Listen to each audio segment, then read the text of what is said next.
Definitely want to give a shout out to Politically Street, man. That's one of the coldest names you can have.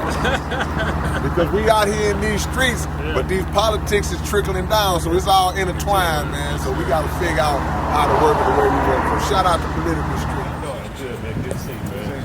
So, has recent elections, have it affected your business in any way? The recent elections haven't really affected my business, but I will say that the current climate of the country has had an effect on my business because there has been an uptick in our community to want to support our community and our businesses. And I've noticed, especially in the summertime around June, July, around the time of the George Floyd protests and whatnot, and of course Breonna Taylor and all that kind of thing.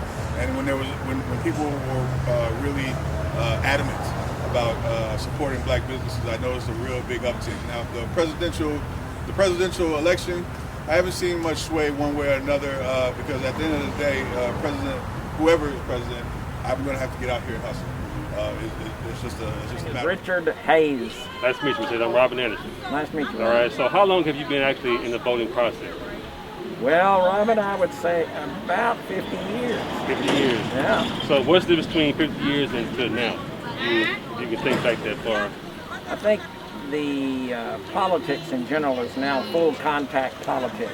Can you explain that? Used to be a little kinder and gentler. Really? There are always policy differences, but now it seems like some candidates focus on the politics of personal destruction. Wow. And not the issues. Right. Not the policies, but on kill the messenger. That's a good answer. So,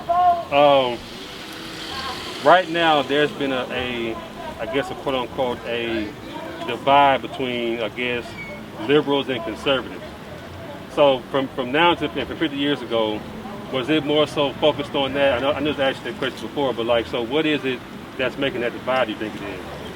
I think there's always been liberals and conservatives. The interesting thing from my experience is it's flip-flop. It seemed like the Democrats seem to be more conservative when I was growing up. Like my grandmother was chairman of the Brazos County Democrat Party. Wow. She seemed very conservative. And now it seems the Democrats now are more liberal. Same thing with the Republicans, it seems. Like the Republicans were a little more liberal. They led the charge for the Civil Rights Act, the Voting Rights Act. That was because the Republicans voted for that. So we've had a flip-flop on the parties. Wow. Do you think it's mainly social or economic based, or what do you think it is how it's flipped? I think that I don't think it's economically based. There's lots of people of all different wealth, that are Democrats, and same thing with Republicans. I don't think it's so much economic. I do think it is the philosophy maybe of how you were raised.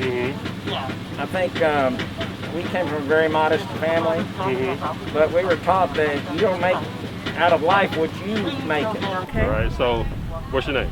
My name is Sherry Dunn. Sherry Dunn, nice to meet you. I'm Robin Anderson, okay? Nice to meet you. So how long have you been in the actual voting process? For years, probably I guess about 20 years. 20 years, okay, all right. So let me ask you a question then. So does the current president dictate the unity in the black community? No, he doesn't. We have to dictate our own. We have to promote, be against black on black crime. That's one of the things that we've been focusing on, Black Lives Matter. But I believe that he can play a big part of it in it since he's the leader of this country, and he can make his voice be heard louder.